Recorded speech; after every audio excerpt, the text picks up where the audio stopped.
Halo semua, terima kasih sudah berkunjung ke channel Resep Rongpuluh. Assalamualaikum warahmatullahi wabarakatuh. Masih tentang perboluan, hari ini saya mau bikin bolu marmer yang super lembut, cuma pakai 4 butir telur aja. Rasanya enak.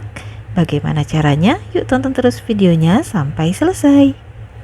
Siapkan wadah yang bersih dan kering, kemudian masukkan 175 gram margarin. Boleh diganti dengan butter sepenuhnya, kemudian masukkan 50 gram minyak goreng. Mixer dengan kecepatan rendah sampai margarin dan minyak gorengnya tercampur. Di mixernya nggak usah lama, yang penting asal tercampur aja. Nah, jadi untuk bikin bolu marmer itu ada banyak cara ya. Kali ini saya pakai margarin dicampur dengan minyak goreng. Untuk resepnya saya adaptasi dari channel YouTube Cooking Station, tapi tentunya dengan sedikit perubahan disesuaikan dengan bahan yang saya punya dan karakter bahan yang ada di Indonesia. Kalau margarin dan minyak goreng sudah tercampur rata, kita masukkan 225 gram gula pasir. Kemudian mixer lagi dengan kecepatan rendah, kemudian secara bertahap dinaikkan sampai kecepatan yang paling tinggi. Mixer sampai semua bahan mengembang berwarna putih pucat dan teksturnya lembut. Buat teman-teman yang baru bergabung, jangan lupa tekan tombol subscribe-nya ya, supaya nggak ketinggalan video terbaru dari saya yang diupload setiap minggunya. Video ini juga saya buat perlahan aja, nggak terburu-buru, supaya teman-teman bisa melihat step by stepnya dengan baik. Untuk waktu yang dibutuhkan untuk nge-mixer sampai semua bahan menjadi mengembang itu bervariasi ya, tergantung mixer yang dimiliki masing-masing, karena setiap merek itu suka berbeda kecepatannya. Oke teman-teman, ini semua bahannya sudah mengembang dan lembut. Kita matikan dulu mixernya dan kita rapikan pinggiran wadahnya. Selanjutnya saya akan masukkan setengah sendok teh vanili cair, kalau mau pakai yang bubuk juga boleh. Kemudian masukkan juga 4 butir telur suhu ruang, dimasukkan satu persatu.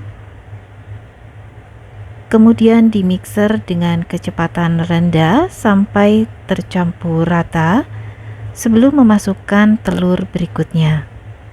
Berat masing-masing telur sudah termasuk dengan cangkang, sekitar 55 gram. Nah, sekarang kita akan masukkan telur yang kedua. Untuk mixernya masih menggunakan kecepatan rendah.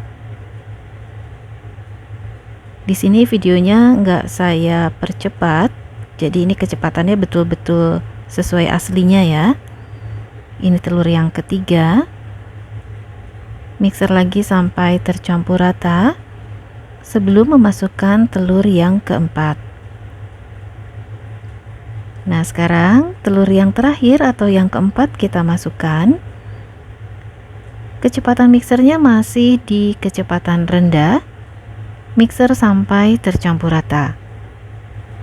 Saat nge-mixer sudah pasti akan selalu ada bahan-bahan yang tertinggal di pinggiran wadah. Nah, ini sesekali boleh dibersihkan pakai spatula. Jangan khawatir akan overmix, karena kita pakainya kecepatan rendah ya. Hal ini juga dilakukan untuk memastikan gak ada bahan yang tertinggal di dasar wadah ataupun di pinggiran wadahnya. Sekarang saya masukkan 1 sendok teh baking powder, kemudian 1/4 sendok teh garam, lalu masukkan juga 225 gram tepung protein sedang. Tepungnya sudah saya ayak sebelumnya dan saya masukkan setengah bagian dulu. Aduk menggunakan spatula, asal aja sampai tercampur. Di resep aslinya ini pakai tepung protein rendah, tapi saya kebetulan adanya protein sedang, jadi nggak apa-apa, saya coba dulu. Selanjutnya masukkan 45 gram susu cair, saya pakai ultra. Aduk lagi sampai tercampur. Oh ya teman-teman, untuk baking powdernya tadi saya cuma pakai 1 sendok teh. Resep aslinya pakai 2 sendok teh. Sekarang kita masukkan sisa tepungnya. Nah, untuk sisa tepung ini saya akan mixer dengan kecepatan rendah. Sebelum di mixer diaduk dulu supaya tepungnya nggak berterbangan kemana-mana. Mixer dengan kecepatan rendah sampai tercampur rata dengan baik. Untuk baking powdernya saya memang kurangi jadi cuma 1 sendok teh aja.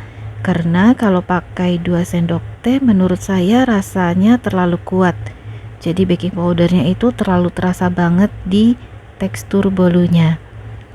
Nah, ini bagian pinggiran wadahnya saya rapikan lagi supaya adonannya itu benar-benar tercampur rata, nggak ada bahan-bahan yang tertinggal di dasar wadah.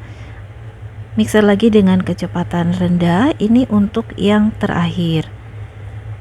Jadi ini nanti adonannya betul-betul lembut ya, nggak ada lagi bahan-bahan yang menggumpal. Konsistensi adonannya memang cukup kental. Tapi kalau teman-teman pakai telur dengan ukuran yang sedikit lebih besar, bisa jadi adonannya akan lebih encer, tapi nggak masalah ya teman-teman, nggak perlu ditambah tepungnya. Nah, ini saya pastikan lagi adonannya diaduk lagi pakai spatula supaya betul-betul tercampur rata. Untuk membuat motif marmernya, saya ambil adonan sebanyak 200 gram atau teman-teman mau timbang sesuai selera juga boleh ya, boleh lebih sedikit, boleh juga lebih banyak. Kemudian masukkan 5 gram coklat bubuk. Coklatnya diayak dulu supaya nggak menggumpal. Lalu masukkan juga setengah sendok teh pasta coklat. Dan supaya konsistensi adonan coklatnya tetap seimbang dengan adonan putih, saya tambahkan 1 sendok makan susu cair. Aduk semua bahan sampai tercampur rata. Setelah tercampur rata, hasilnya seperti ini ya teman-teman. Untuk loyangnya, saya pakai loyang persegi ukuran 18 x 18 x 7 cm. Seluruh bagian atau seluruh tepi-tepinya saya alasi pakai baking paper, kemudian dioles pakai margarin tipis-tipis. Tuang adonan putih ke dalam loyang, selang-seling dengan adonan coklat. Untuk meletakkan adonan coklatnya sesuai selera aja, diletakkan secara random. Resep bolu marmer kali ini hasilnya sangat lembut banget. Kalau teman-teman mengikuti sesuai dengan step by stepnya, insya Allah pasti akan berhasil. Sambil menyiapkan adonan, jangan lupa untuk memanaskan oven ya. Setelah semua adonan selesai dituang ke dalam loyang, bisa digoyang-goyang seperti ini supaya setiap sudut loyang terisi dengan adonan. Kemudian hentak-hentakan beberapa kali untuk mengeluarkan udara yang terperangkap dalam adonan. Untuk motif marmernya, saya gunakan sumpit dengan digerakkan secara acak seperti yang tampak dalam video.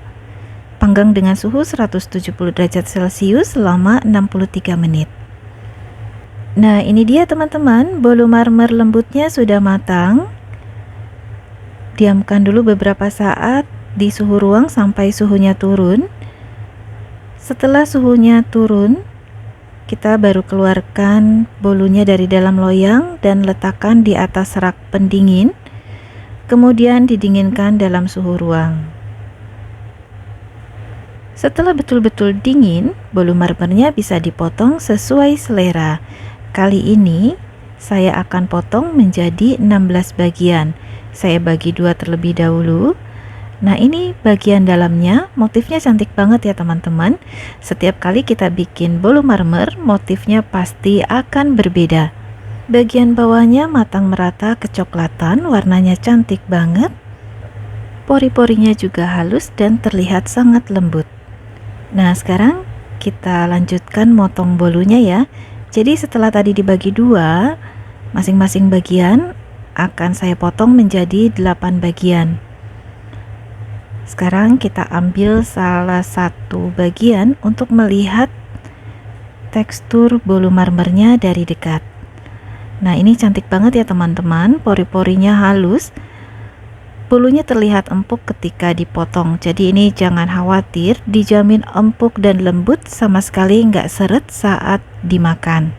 Kalau untuk saya, ini manisnya udah cukup, tapi teman-teman bisa sesuaikan sesuai selera aja ya. Untuk gulanya bisa ditambah atau dikurang. Nah, saat dipatahkan atau dibelah, ini bolunya terlihat lembut banget. Tuh, lihat teman-teman, lembut dan empuk. Terima kasih sudah menonton video ini sampai selesai. Semoga bermanfaat dan menginspirasi. Sampai jumpa di video berikutnya. Jangan lupa tekan tombol like, subscribe, share, dan berikan komen yang positif supaya channel ini terus berkembang dan bermanfaat untuk orang banyak. Mohon maaf jika ada salah. Saya Aida dari Resep Rongpulu. Assalamualaikum warahmatullahi wabarakatuh.